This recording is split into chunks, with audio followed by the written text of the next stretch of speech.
All right. This time of year, early January, everybody's fired up about their New Year's resolutions.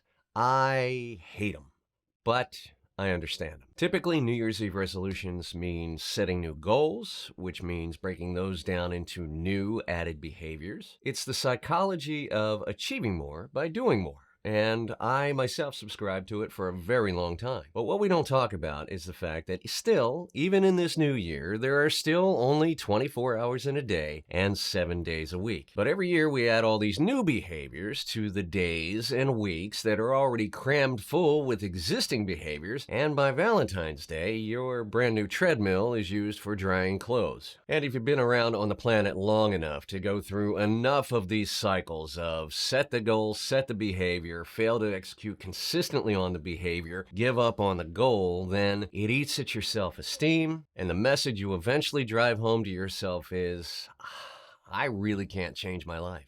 So why are some voice actors, some freelancers, some people successful and others aren't? After all, isn't it a level playing field? 24 hours a day, 7 days a week? First, the idea of a level playing field is often a myth. If you're a full-time freelancer like me, yes, very often you have agency and dominion over how you spend your most precious asset, your time. But if voiceover or whatever that freelance work is for you is a side hustle and you still have a full-time job to pay the bills, then you have way less of that most precious asset. If you have children or maybe parents or other loved ones, family members that require care, then you have way less of that most precious asset. And even if you are quote unquote full-time in your freelance or voiceover career, you still may have other truly higher priority commitments that require your time. That's life. The playing field isn't always level. And secondly, successful voice actors, successful people, subtract as much as they add. They use whatever time is available to them to their advantage. And that means spending their time and effort on the habits and behaviors that truly make a difference and dropping the ones that don't, like a bad habit, hence the expression.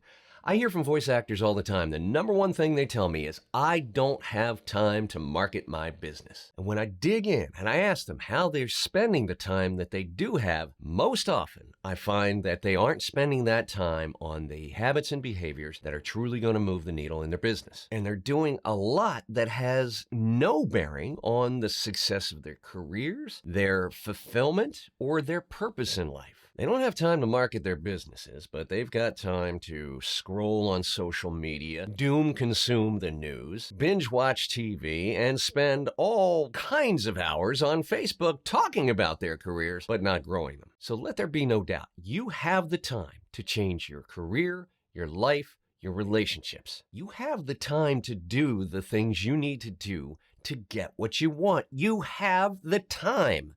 But do you have the patience? Do you have the commitment to yourself to do the little things daily? Do you have a clear and powerful enough why so that in the moment you choose the gym over the couch, the acting class over the dinner out, the marketing work over Game of Thrones? So back to New Year's. I get it. We've got this big blank canvas all laid out in front of us, staring us in the face, daring us to make it the best year ever. In psychology, it's called the fresh start effect. It means that people are more excited, more motivated at the beginning of something new, whether that's a new year, a birthday, maybe a new work period or school year, maybe even a new relationship. But whether you have 80 hours in a week or 20 hours in a week, you still have to make the best of it. Just like whether you make 80 grand a year or 20 grand a year, you still have to make the best of it. So why not watch every minute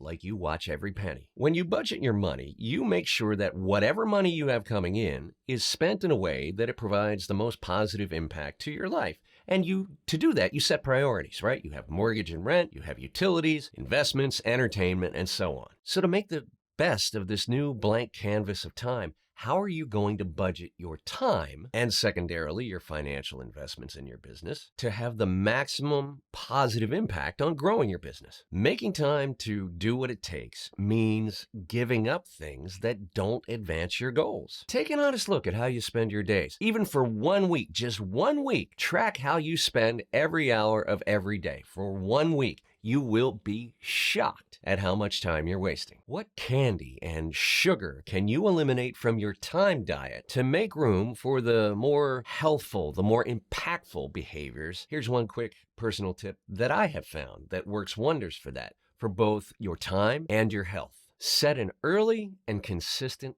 bedtime. We tend to fill up our days with lots of activity and we make ourselves very, very, very busy. And at the end of the day, we relax for a few hours, which usually means sticking our nose in a screen, be it TV or social media, the phone, the laptop, whatever it is. If you budget your sleep consistently, you get more truly restorative rest and you waste a hell of a lot less time. Turn off the damn TV, put down the phone, and go to bed. Now, I'm not suggesting that you budget every available minute to only those behaviors which will grow your business. That's a surefire recipe for burnout, frustration, eroding self-esteem, and poor health, says the guy who's been sick for 6 weeks. I strongly recommend that you prioritize health, rest, nutrition, your relationships, all with a healthy dose of joy and fun. And budget your time accordingly, because if you don't take care of yourself, you can't possibly take care of the people around you. And if you don't take care of the people you love, then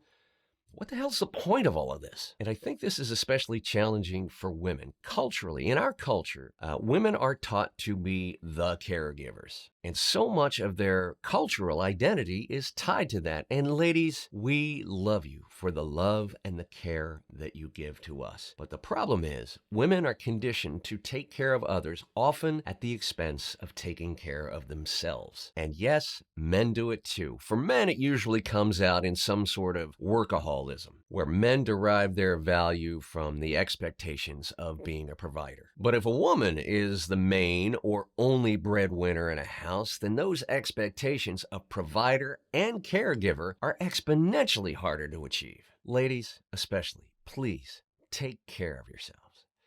So as we head into a new year, ask yourself not only what habits and behaviors you can add that will truly impact your career and your life, but what can you subtract? What can you stop? What can you give up? You have the time, but do you have the stomach to give up the fluff? For more information on the VO Freedom Master Plan, which teaches voice actors how to market their businesses at scale and book more consistent work, click the link in the description below. And to get my Move, Touch, Inspire newsletter for voice actors that comes out every Thursday, click that link in the description or show notes as well. And if you found value in this video, then help us spread the word to other voice actors by sharing it with them, either through email, text, social media, however you prefer. And don't forget to subscribe to the channel and make sure you'll be the first to know when we come out with a new video every Thursday. From my son Robbie and I to you and your family and your team, we wish you a very happy and wildly successful new year. Thanks for watching. We appreciate your support, and we'll see you back here again real soon.